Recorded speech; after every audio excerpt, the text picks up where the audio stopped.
So I went over to pick her up, and she's at her. Then I went by to pick her up. So they gave her we were out running around. I was gonna do a fucking on movie on it. But, yeah. Yeah. I was going to ask if you've been around, but Oh. Vodka? Oh, okay. periodically they No, actually, I literally just got here. I was up in D.C. Got here streaming. Good afternoon, ladies and gentlemen. The 363rd Intelligence, Surveillance, and Reconnaissance Group extends a warm welcome to the family and friends who have joined us today as we pay tribute to Master Sergeant Dennis Daone on the occasion of his retirement from active duty in the United States Air Force. At this time, we ask that all electronic devices be turned off or placed in the silent mode. The ceremony will begin shortly. Thank you.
Throughout today's event, you'll be given cues to stand and be seated at the appropriate times. As a reminder, during the playing of the musical honors and the singing of the national anthem, military members should stand at attention.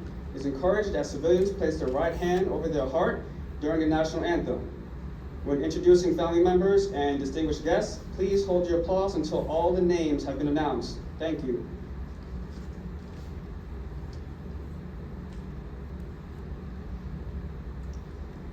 Today, a grateful nation pays tribute to Master Sergeant Dennis Daone for 20 years of dedicated service to our country. The ceremony that you will witness is deeply rooted in military tradition. As fellow Air Force comrades are retired, we pause to recognize their contribution to the United States Air Force. The presiding officer for today's ceremony is Lieutenant Colonel Ronaldo Martinez Jr. We are honored to have in attendance Master Sergeant Daone's spouse, Nicole, and their children, Dominic and Elliot, Master Sergeant Daone's father, Warren Daone, Master Sergeant Daone's mother, Noelle Daone, Master Sergeant Daone's father-in-law, James Malley, Master Sergeant Daone's mother-in-law, Suzanne Malley, and Master Sergeant Daone's family and friends who have traveled far to celebrate this special occasion.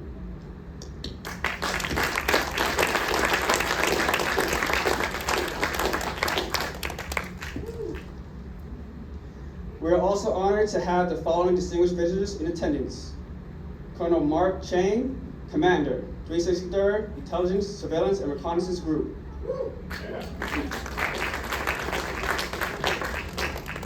Lieutenant Colonel Jonathan Gagne, Deputy Commander, 363rd Intelligence, Surveillance, and Reconnaissance Group.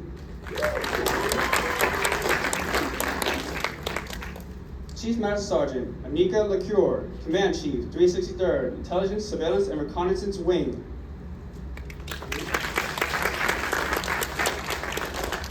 And Chief Master Sergeant Joseph Drake, Senior Enlisted Leader, Intelligence, Surveillance, and Reconnaissance Group. Finally, we welcome all other commanders, chiefs, first sergeants, family, friends, and co-workers in attendance today.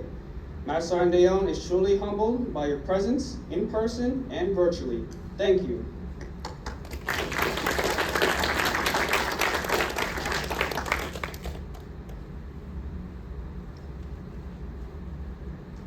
Ladies and gentlemen, please stand for the arrival of the official party and remain standing for the presentation of the colors and the singing of the national anthem by Staff Sergeant Alexander Hurst.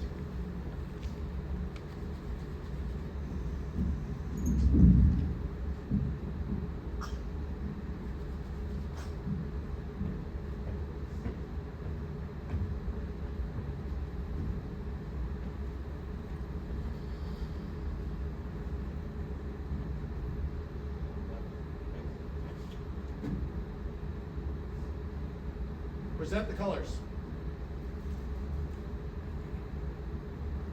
Colors. Set. Hut. Forward. March. Forward. March.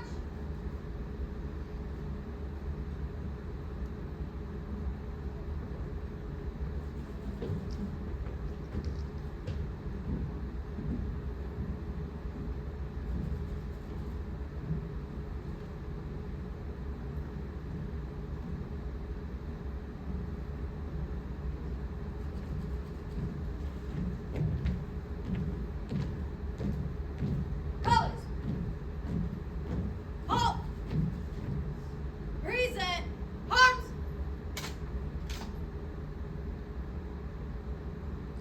Oh, say, can you see by the dawn's early light what so proudly we hailed at the twilight's last gleaming, whose broad stripes and bright stars through the perilous fight o'er the ramparts we watched were so gallantly streaming, and the rocket's red glare, the bombs bursting in air, gave proof through the night that our flag was still there. Oh, say, does that star-spangled banner yet wave o'er the land of the free and the home of the brave? Port. Arms.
At this time, we will have a special invocation message from Pastor Ken Griffin.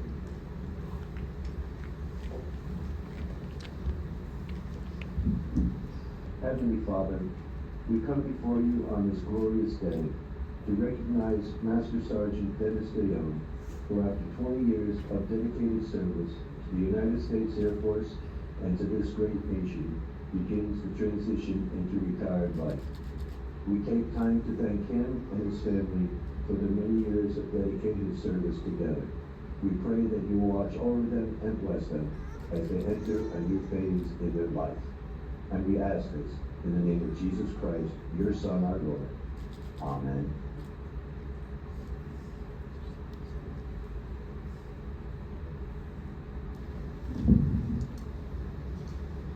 Thank you, Sergeant Hurst, for that beautiful rendition. Ladies and gentlemen, please be seated.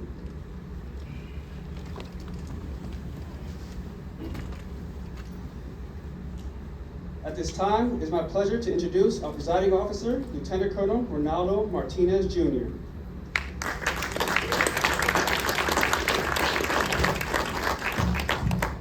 Good afternoon, everyone. What an honor it is today to be privileged to talk about Dennis Daone and his 20-year career.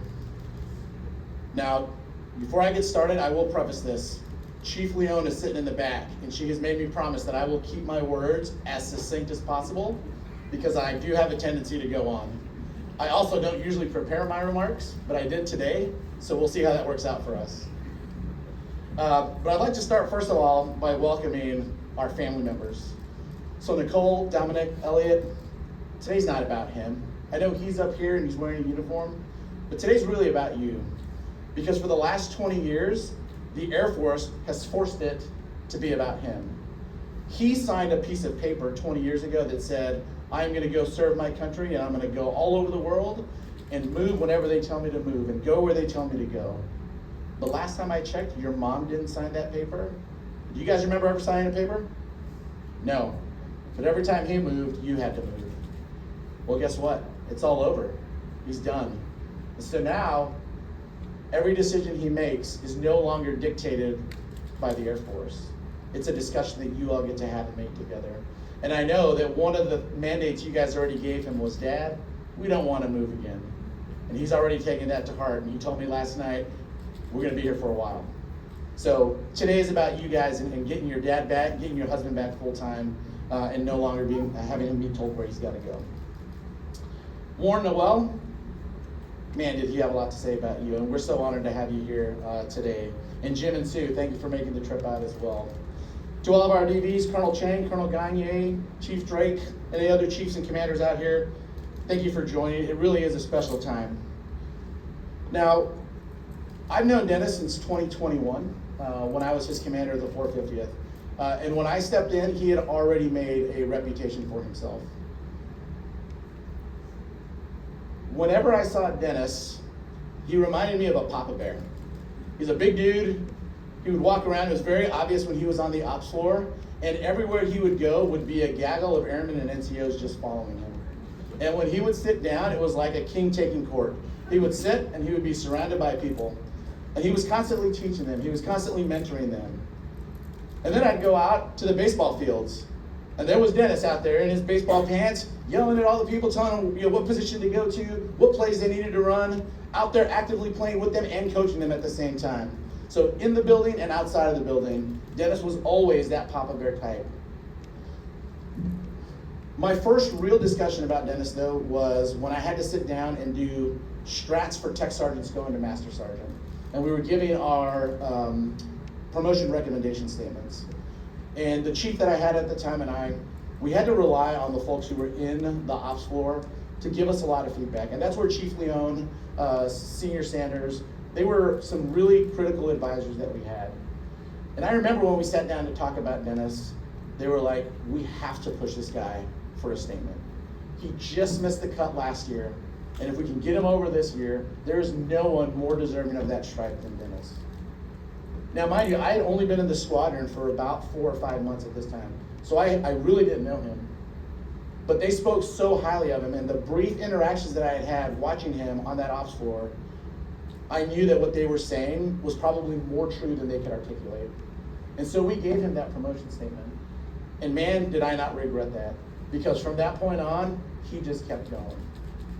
But how do you get to a point from being a high school kid, graduating in New Jersey and enlisting in 2005, to being where you are, that leader on the ops floor? So I'm gonna do this little Quentin Tarantino style.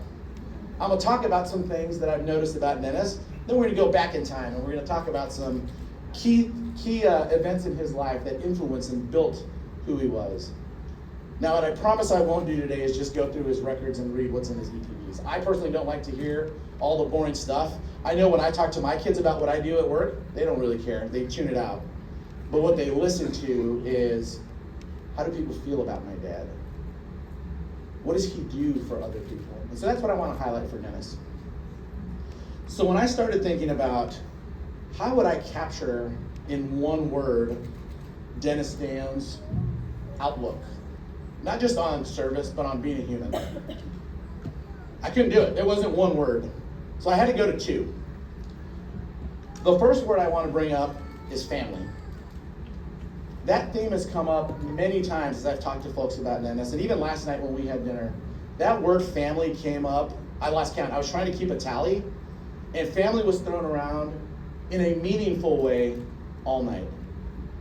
And when people think about family, we think about the ones that we're born into, the ones we marry into. But the military brings another family. And I like to use the analogy when I talk about military family. We wear two family names on our uniform. If you look at the folks in their camouflage uniforms, their OCPs, on one side, it's got their last name. That's a family that they were born into, that they married into. But then you've got the Air Force family on the other side. And we always wear both of those names to remind us the families we belong to. And countless times last night, I heard Dennis talking about his Air Force family, talking about the meaningful relationships that he developed over time. The other one that came up was brother. Now I'm going to add an adjective to that, big brother. And for those of you who don't know, Dennis is a big brother. He's the eldest of three. So it's Dennis, Keith, and Joel. And Dennis, from the outset, has the big brother traits that you'd expect. He's the protector. He's the caregiver. In fact, Noelle and I had a chance to talk last night, and she recounted the first time that she met him and how his brothers were clinging to him, and he was guiding them through the apartment complex that they lived in, basically acting as the pseudo-parent, and how they looked up to him as their big brother. And that is no different than how I saw the airmen interacting with Dennis on that ops floor. Everywhere he went, he was concerned about people's lives, and not just surface level concern. He wanted to really make sure that he understood what made those airmen tick. What were their goals? What did he need to do as a supervisor to make sure that they were taken care of? And then what did he need to advocate for in my office to come and give me the unvarnished truth on what we needed to do to take care of our airmen? It was that big brother aspect. And when we talked to his friends last night, some of his closest friends, Mike, Matt, the stories that they brought up, they weren't stories of coworkers. They were stories of brothers who were out there and experiencing life together, experiencing combat together, a brotherhood. So family and brotherhood are a theme in his life. But the Air Force wasn't always in Dennis's path, right? He described himself as an average student, not really concerned with academics. But it was his dad who convinced him. Warren sat down and looked at what Dennis had been doing. Yeah, he'd done a lot of jobs. He worked at a liquor store. He'd worked at, I forget some of the other places he worked at. But they were menial labor type of jobs with no real future. And Warren looked at him and said, hey, Dennis, you can sit here and make $8 an hour, and maybe if you work hard in 5 years, you'll make $10 an hour. But you're better than that. You have more to offer than that. Because he already saw the potential in his son. Now, for those of you who don't know, Warren served in the Army in the 70s. And he was stationed at Wiesbaden. And so as a proud Army dad, he made probably the wisest suggestion to Dennis. He said, do not join the Army. Join the Air Force. So while Dennis had grown up in the shadow of the Twin Towers, and he was there when it all went down, and it impacted his life, it didn't impact his life enough where he knew that day he was going to serve. But after that discussion with his dad, he said, you know what? I think I'm ready to go. So he went from North Jersey to an unfamiliar land of Texas to go to basic training, and he was not ready for what the Air Force was going to throw at him, specifically in the form of MTIs. But they whooped him into shape, and then he got rewarded with a follow-on trip to Goodfellow Air Force Base. So we had the Jersey kid get accustomed to West Texas, and then he went out and started his career. He had several assignments that, over time helped develop Dennis to be the Master Sergeant that he is now. But what really happened over those is how he grew and the experiences he had. So I'm going to fast forward again to my interactions with Dennis. We had an airman who was having some significant issues, suicidal, having a lot of mental health issues, was in trouble with debt, was getting in trouble with their leadership, blatantly disrespectful. And we had moved that airman from multiple supervisors over time, just trying to get new starts. And I remember sitting down and asking my first sergeant, man, I don't know what to do. I'm at a loss for who can take care of this airman. And I remember the first sergeant, and again, the seniors, I gotta give them credit, they were like, give this airman to Daone. If Daone can't get this airman reformed, no one can get this airman reformed. No one can take care of this airman. And maybe this airman just needs help to be ushered out of the Air Force. And I remember I gave the airman to Sergeant Daone, and I remember the struggle that was. It took a lot of your time. It took a lot of our time collectively. What I didn't know at the time is it wasn't his first time being the go-to. In his second assignment at Tampa, when he was experiencing the joint community, he had a private that he supervised who had already exhibited those same patterns of behavior. And as a young NCO supervising the joint community, he honed those skills and he took those lessons of being a big brother, and with the leadership of an Army Major, Major Zimple, he learned that you've got to care about the people. You've got to be passionate about them. Because if you're passionate about them, you can really help them with their problems. And so he had already honed those skills. Unfortunately, what we found at the 450th is that airman really didn't want to be helped. But Daone was there as we helped usher that person out into their new life. And he did a phenomenal job dealing with things that I know if I was asked to deal with them daily, I don't know how I would have handled it. I probably would have had the maturity or the fortitude. But Dennis, you were a home run there. He also learned to tackle tough challenges. And he got that from his dad. So his dad was a building superintendent, took care of an apartment complex. And whenever Dennis was in trouble or needed something to do, his dad always had work for him. And I asked, what was the worst job that he ever gave you? He was like, well, North Jersey, it's cold. So when those snowstorms came, guess whose job it was to shovel the sidewalks? And so he learned the value of hard work. He learned the value of back-breaking labor and grit. And he brought those with him to the service. And he was able to excel in deployments. One of the funny stories I heard last night, in the military, if something is dysfunctional, an organization isn't working, we say it's a dumpster fire. Like, man, we're just trying to deal with this dumpster fire. Legitimately, Dennis knows how to deal with dumpster fires. It's just in his personality. There was a story on a deployment where he walked outside and there was a dumpster next to a building, a brand new constructed building that was on fire. And so what did Dennis do? Did he run away? No, he saw a pallet of water bottles in the desert, leapt into action, and just started opening all the bottles with his Leatherman and throwing it on the fire. Meanwhile, multiple people walked by and were like, hey man, what are you doing? Why'd you start the fire? And he's like, no, I'm trying to put out this dumpster fire.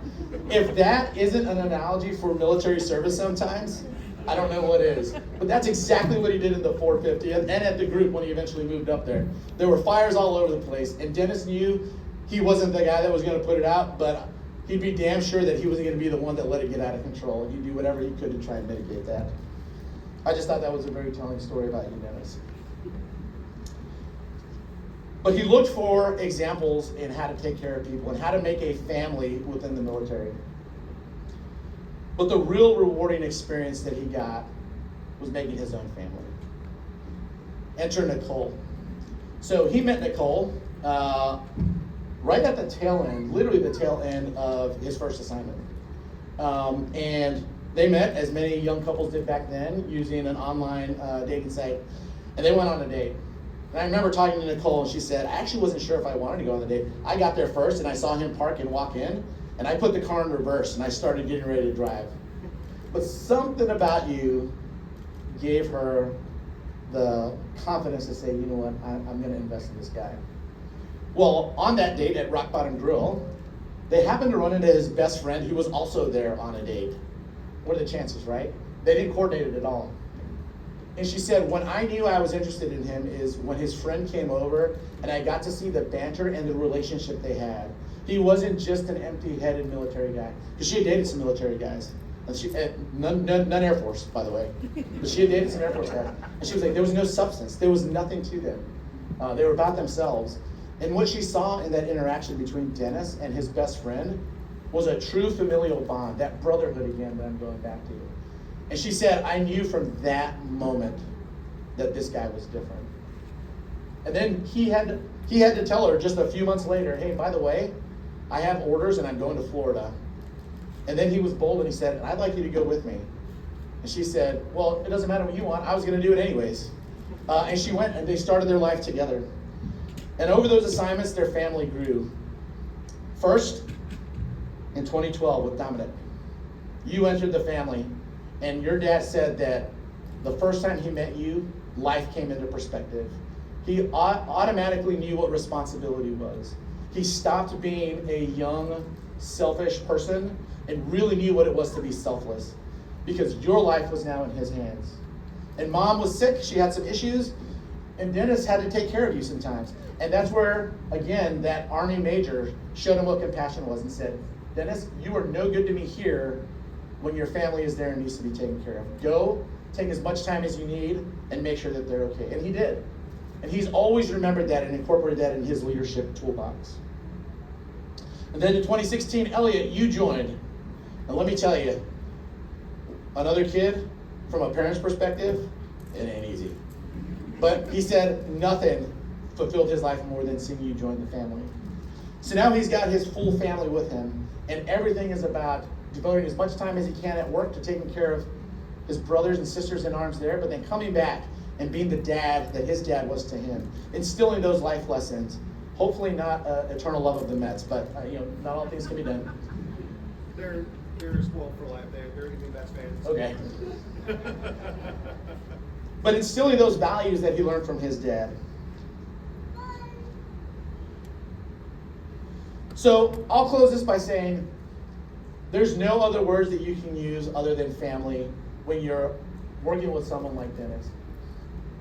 During my brief time, and it was about 2.5 years that we got to spend together, I felt like I got to know him really well. He was never shy about coming in and talking to me about what was going on. But over those 20 years, as I look around the room, the Branhams, Kate, Zayas, Bennington, dude, I didn't even see you. We've got family members from the 450th who are here to say goodbye to you today. Right? These are people that maybe you haven't seen in a while, but they prioritized you, and they prioritized coming to congratulate you.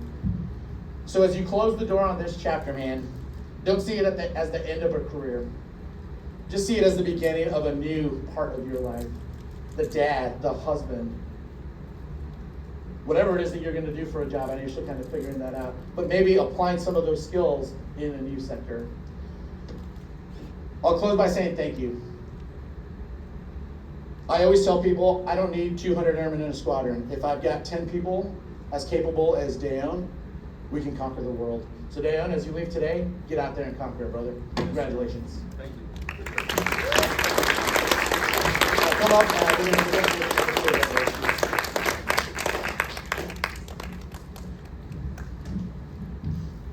Publish the order.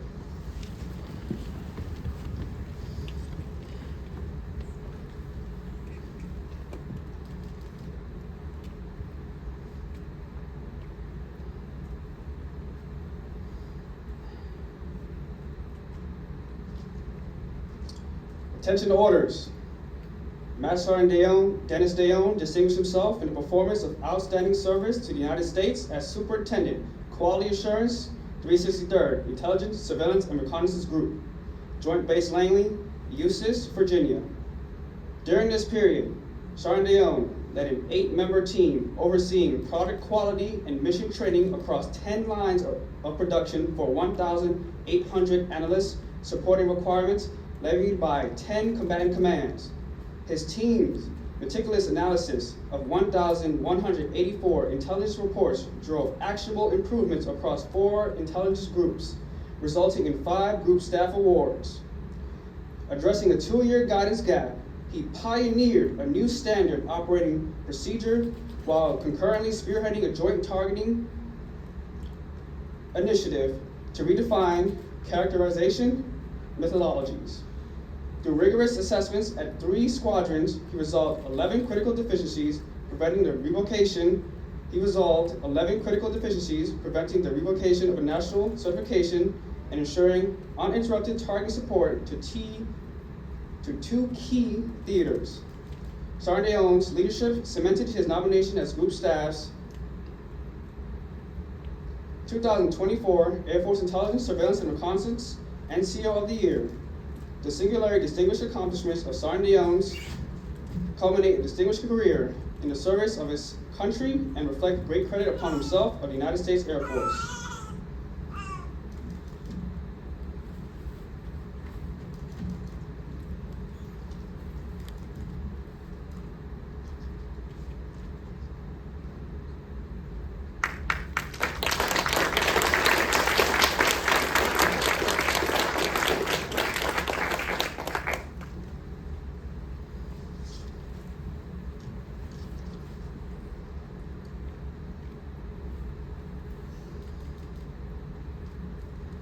Now, Master Sergeant Daone will be presented with his retirement order.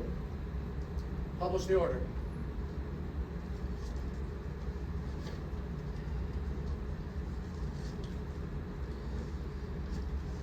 Attention order. Special order number Alpha Charlie 002415, effective 30 November 2025. Certificate of retirement from the Armed Forces of the United States of America.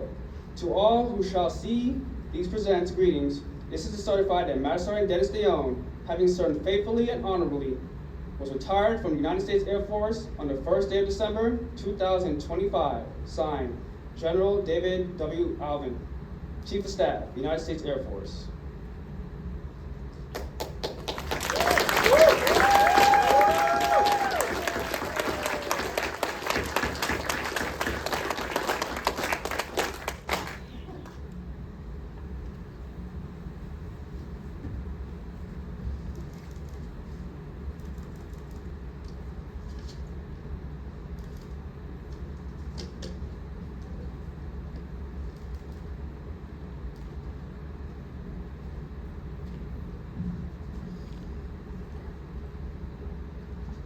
Colonel Martinez will now present the Certificate of Retirement for Service in the Armed Forces of the United States of America to Master Sergeant Daone from Chief Master Sergeant of the Air Force.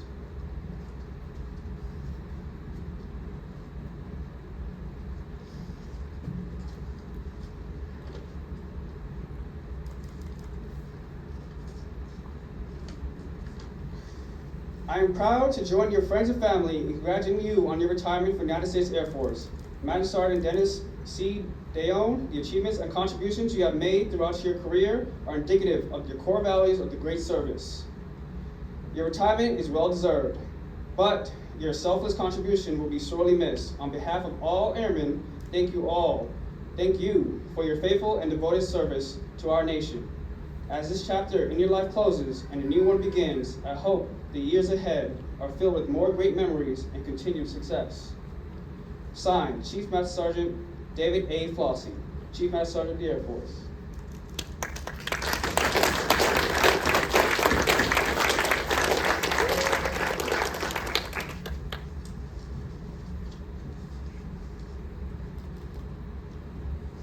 At this time, we invite Master Sergeant Dennis Daone's wife, Nicole, to come forward to place the retirement pin in Master Sergeant Daone's lapel to symbolize his transition from active duty to retired status.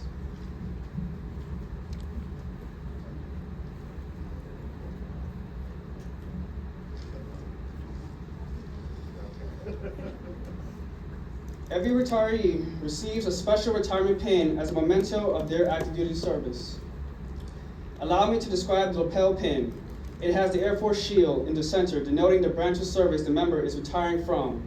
The shield is set inside a ring of ultramarine blue, a color symbolic of the skies the Air Force has been required to defend. There are two gold circles on the outside with the words United States Air Force, retired, within it. The pin itself is comprised of a gold base signifying over 20 years of dedicated service to our nation and the Air Force.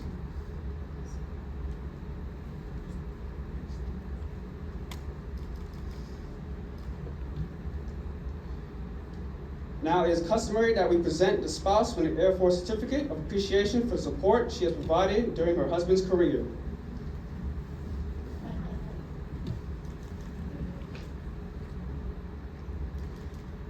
We are an Air Force family. Correction. Certificate of appreciation from the Chief Master Sergeant of the Air Force. On behalf of the all Air Force Airmen and their families, the Chief Master Sergeant of the Air Force presents this certificate of appreciation to Nicole Daone. I join your spouse, family, and friends in thanking you for the numerous contributions and sacrifices made in support of our United States Air Force. Your dedication gave strength and purpose to your spouse, service in defense of our nation. Signed, Chief Master Sergeant David A. Flossie, Chief Master Sergeant of the Air Force.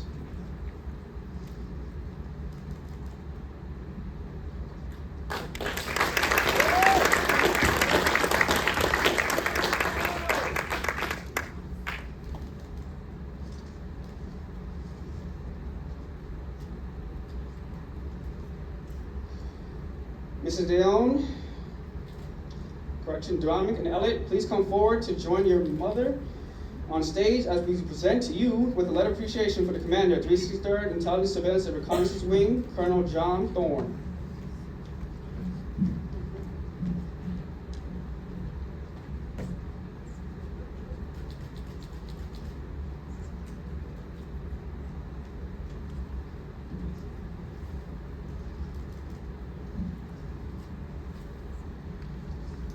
For the commitment you have made and the love you have shown during your father's service to the United States of America, I take great pride in recognizing you on the day your father, Master Sergeant Dennis Daone, retires from the United States Air Force effective the 1st day of December, 2025.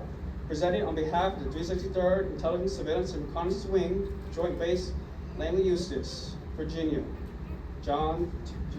Thorne.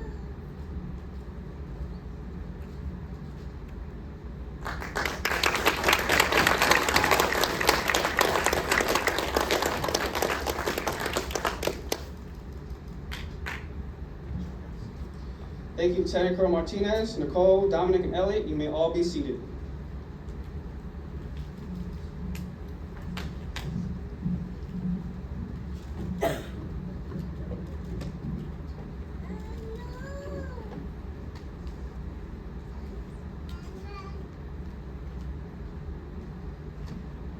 Ladies and gentlemen, at this time, we will unveil and present Master Sergeant Daone with the Shadow Box commemorating his 20 years of faithful service.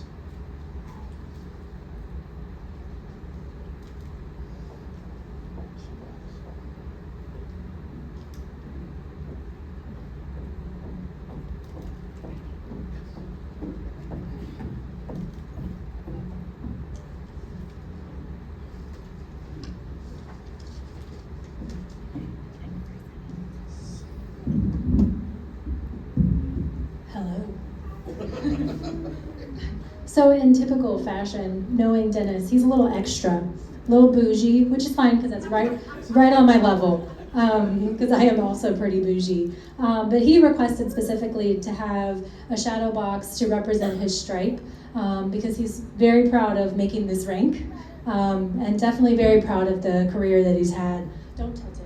Okay. Is it not mounted? It is mounted. Okay. It's just heavy and I don't want to drop it. No, So he gave me some special mementos of things that he wanted to include as part of his shadow box. And so this is culmination of his career and his ending as a senior NCO in the Air Force. And so I just want to say thank you for trusting me, both you and Nicole, to help give this to you. And we will have a special flag to fill it out. It just was too big. Okay. Thank you. You're welcome. This is amazing. Thank you so much. You're welcome.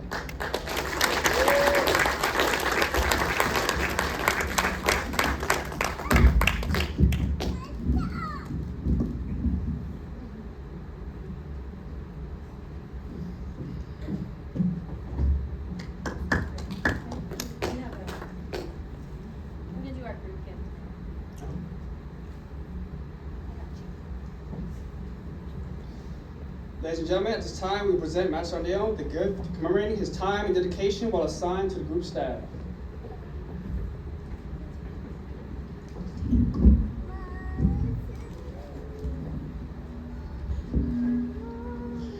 All right, Dennis, they say retirement's bittersweet. Don't believe any of that garbage. It's all sweet. thank you for all your hard work. Thank you for your leadership, for the group staff, for DO and QA. I'm not going to say you're going to be missed because I know I'm going to see you back, but thank you for everything. Yes, thanks. Appreciate it.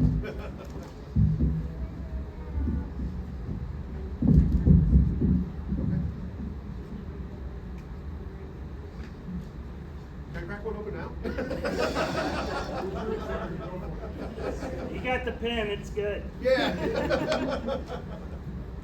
Thank you. Thank you. Oh, this way? Oh, there we go. Yeah.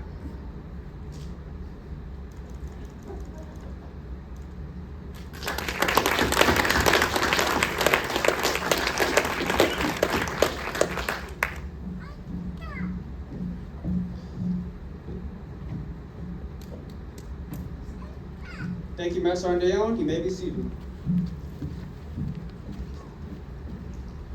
Ladies and gentlemen, at this time, we invite Mrs. Nicole Daone back onto the stage for a special presentation commemorating Master Sergeant Daone's 20 years of faithful service.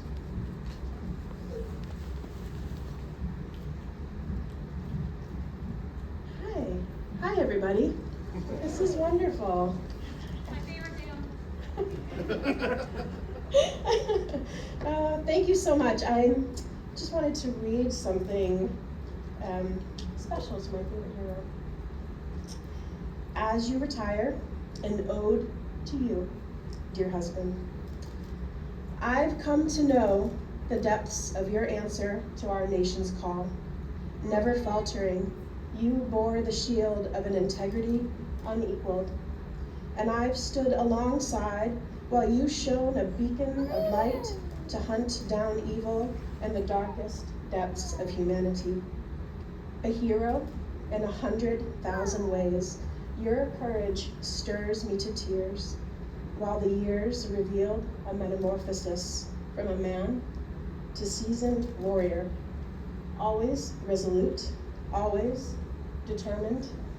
Success has been hard won, but you never gave up. Your true north is now my own, your instinct unwavering, guiding everyone around you when all seemed broken and lost to shadow. I and your boys cling to your compass, a shelter unto itself, one family, indivisible. The truth of your service to justice for us, for all, unequaled. You are my home and my brave.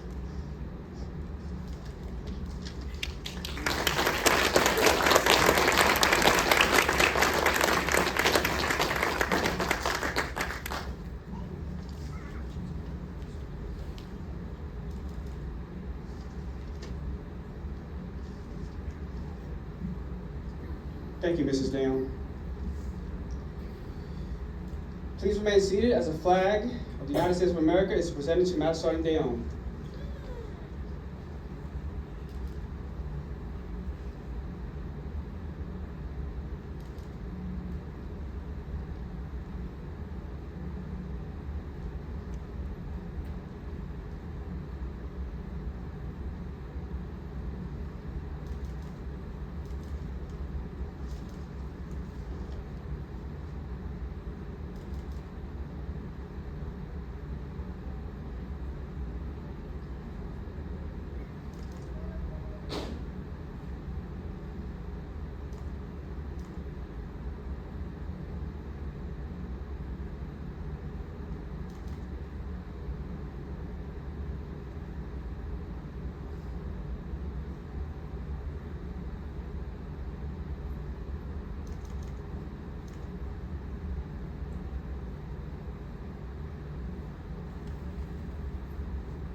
For more than 200 years, the American flag has been the symbol of our nation's unity, as well as a source of pride and inspiration for millions of citizens. Born on June 14, 1777, the Second Continental Congress determined that the flag of the United States be 13 stripes, alternating between 7 red and 6 white, and that the Union be 13 stars, white in a blue field representing a new constellation. Between 1777 and 1960, the shape and design of the flag evolved into the flag presented to you before today. The 13 horizontal stripes represent the original 13 colonies, while the stars represent the 50 states of the Union. The colors of the flag are symbolic as well. Red symbolizes hardiness and valor. White signifies purity and innocence. And blue represents vigilance, perseverance, and justice. Traditionally, a symbol of liberty, the American flag has carried the message of freedom and inspired Americans both home and abroad. In 1814, Francis Scott Key was so moved at seeing the stars and stripes waving after the first British shelling of Baltimore's Fort McHenry that he wrote the words to the Star-Spangled Banner.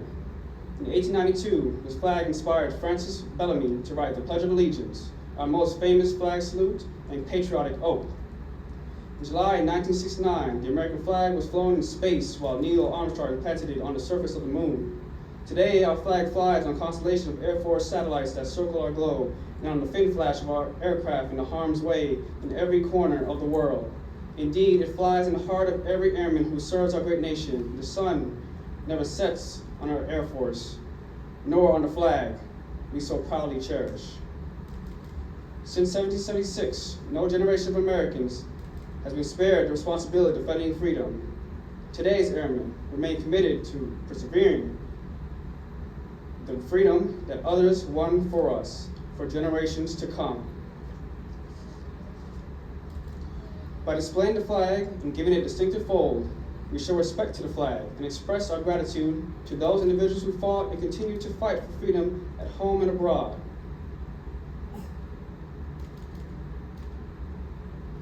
Since the dawn of the 20th century, airmen have proudly flown the flag in every major conflict, on lands and skies around the world. It is their responsibility, our responsibility, to continue to protect and preserve the rights, privileges, and freedoms that we, as Americans, enjoy today.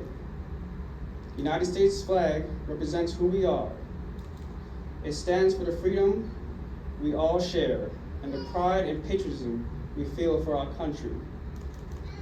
We cherish its legacy as a beacon of hope to one and all. Long may it wave.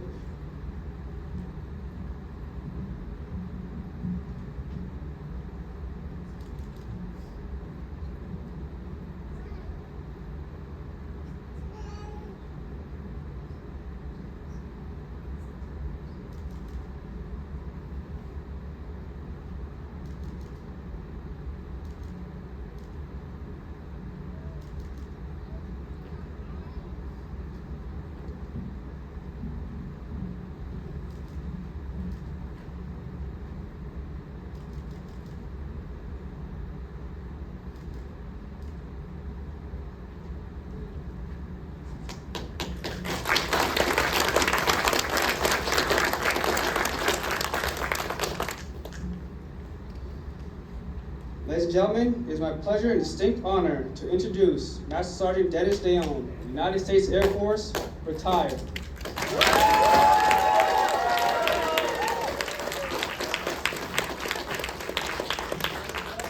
Thank you, everyone.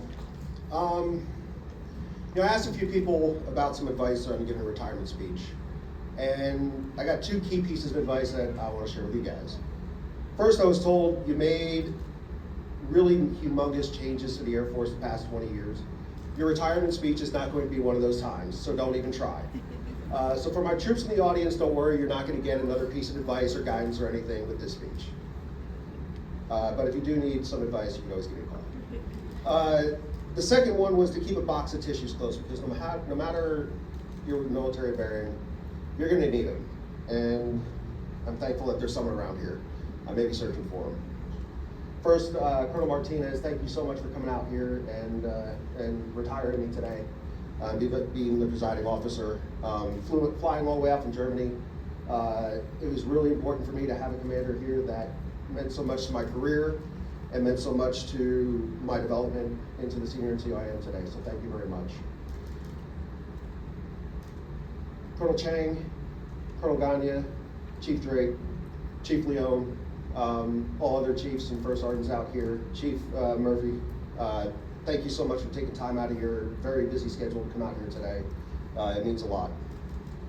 For everybody out here who's traveled far, and as I look out, I see a lot of miles that were rang up and a lot of miles driven, and I'm just so humbled to see everybody here and everybody who'll be watching on Facebook.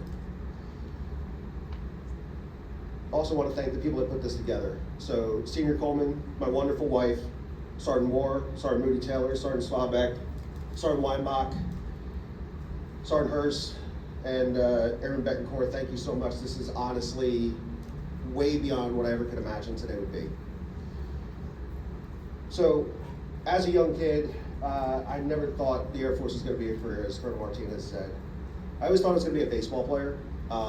You know, my dad knew when I was playing in the backyard, throwing balls up against brick walls and just trying to throw it quicker.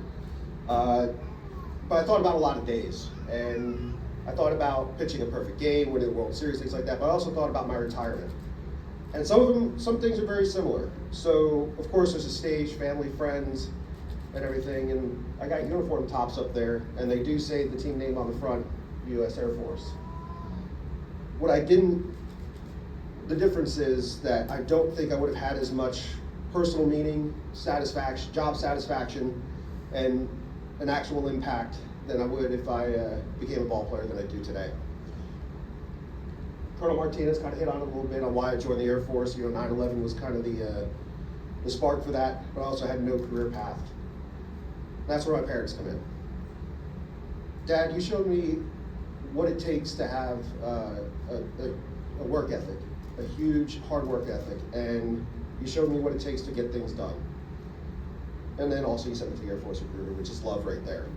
And Mom, you said two words to me constantly: Dennis, run.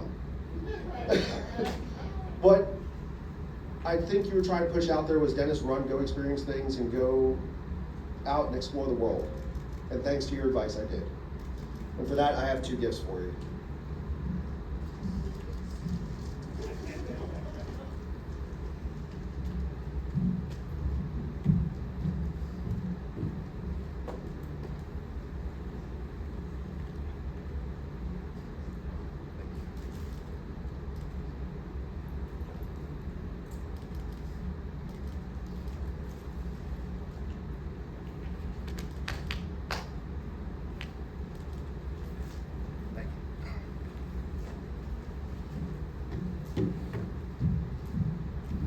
I may be up and down a few times, so just take that.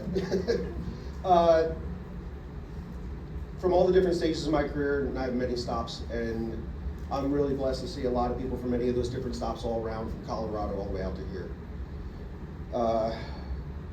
I could stay here for hours and talk to you guys by name, but nobody wants to sit here for hours on end. So if I talk about you in a general category, like, understand I'm talking directly to you. To the commanders, leaders, and supervisors, those who really led me in the right direction, thank you. Thank you for trusting in me, and thank you for believing in me. I know there may have been some times where we went into a room and had somewhat heated discussions as to what the best pathway forward was, but please understand that was only because I wanted the mission done right, and it was for my troops, for one of those reasons, and I thank you for your trust. To my coworkers, teammates, and friends, I want to thank you for being a wingman. You know, the times that we really sat together and either you helped me with work stuff, personal stuff, or even just to go out and just be like, hey man, let's blow up a little bit of steam at lunch and just go talk about something that's frustrating us. You guys really helped guide me to be who I am today, and I thank you. To my troops in the audience, it's very hard to place a lot of trust in somebody and just say, hey, here's the person who you're going to fall in line with and you have to listen to. It's very hard to do. And I thank you for following me. I thank you for your trust that you placed in me. I never took advantage of that, and I always remembered the amount of trust you placed in me. It's not just those in uniform I need to thank, there are others as well. Jim and Sue. You know, you guys are not the stereotypical in-laws. A lot of people in the office, when they hear the in-laws are coming in, are like, hey, do you need an excuse, like get out this weekend or something like that? It was never that case with you guys. You guys gave a lot of support, especially when I was gone, and taking care of Nicole and the kids. And I greatly appreciate that to this day. And for that, I just have something quick for you guys too.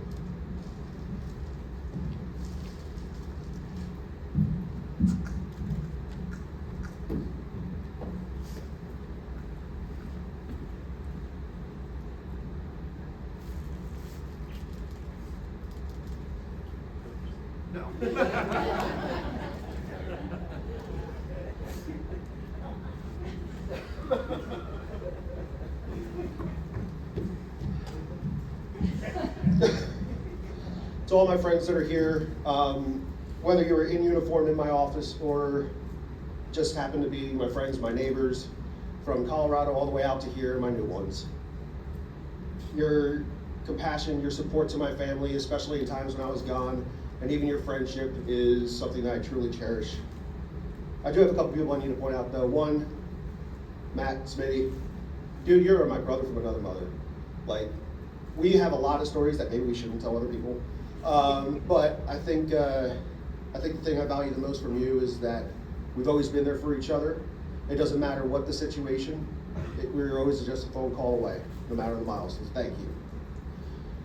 To Roger and Rebecca, and then the Branham family. You know, the Air Force doesn't issue you a family, but they tried really hard with us. And seeing our families grow together, just from being friends and meeting out in Tampa to seeing our kids grow together is absolutely rewarding. Please, Air Force gods, send them here to Langley and make it assignment number 4 together. To my family, you guys are my why. Why I get up every day, why I work so hard, why I'm here. You are my everything.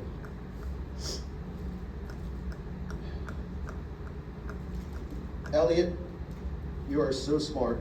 You are my crazy child. You are growing in many ways.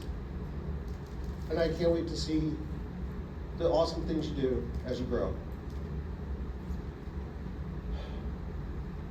Dominic, the first one to call me dad. You're gonna be a teenager next week, and that's scary. But I will say that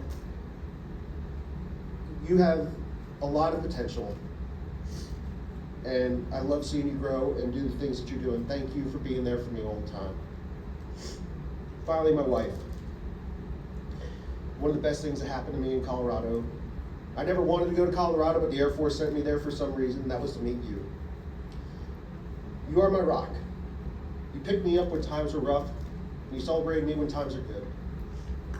You pushed me to do more so I could achieve my goals, or you pushed me to do less when I was really doing way too much. And sometimes that was a lot. Thank you. And I have some things for you guys.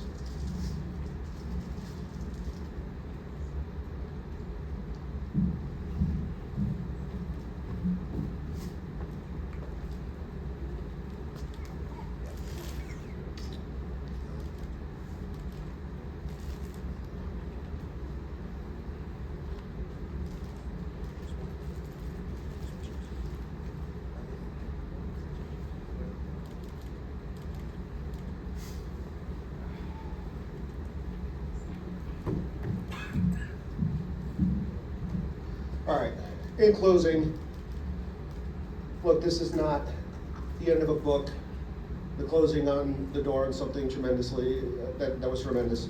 This is just the end of a chapter in my long life, and maybe I'll be back here as a contractor, I don't know. We'll see what the future holds. Let me know if you see any jobs out there. The past 20 years have been a ride of a lifetime. As I look out and see everybody here, I'm reminded of all those memories.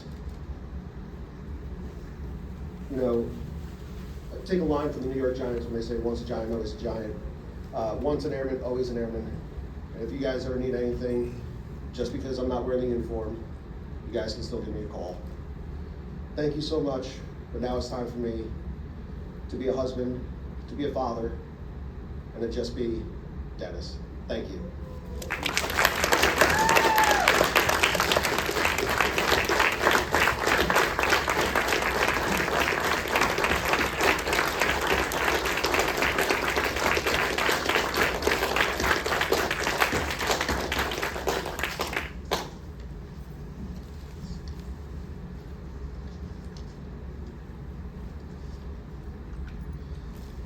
Lieutenant Colonel Martinez will lead us through a receiving line as we congratulate Master Sergeant Daone and his family.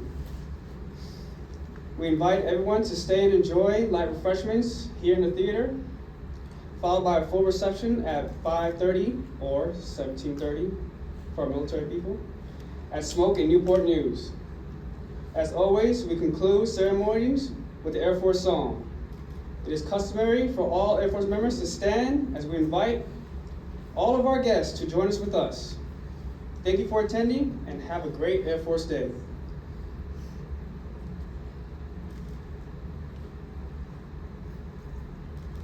Off we go into the wild blue yonder, climbing high to the sun. Here they come, soon to meet our thunder. Attaboys, Give her the gun! Give it a gun!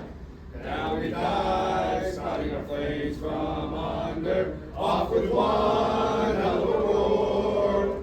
We live in fame, we're down in flames. Hey, nothing can stop the U.S. Air Force.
Maybe we do that out. Maybe that. When do you head out? Saturday. Or Sunday.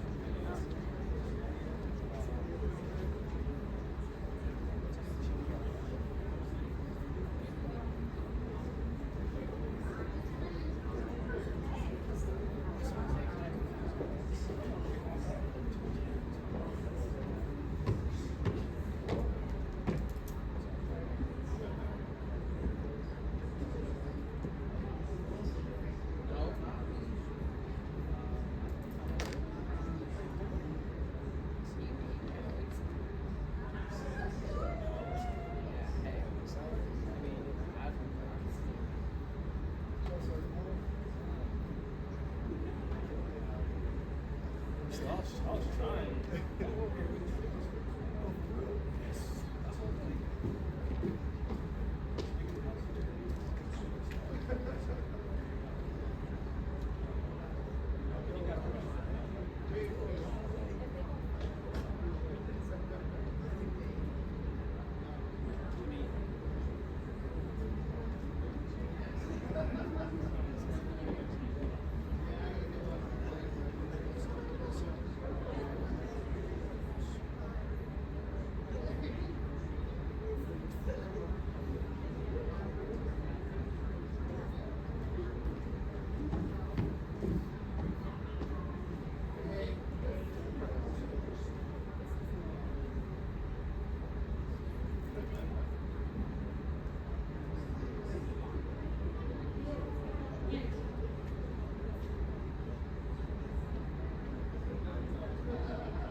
I know.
Well, I mean, we all have to.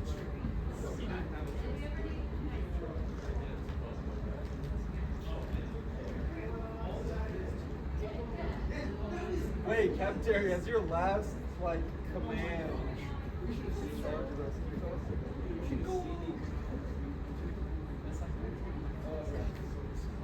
Oh yeah.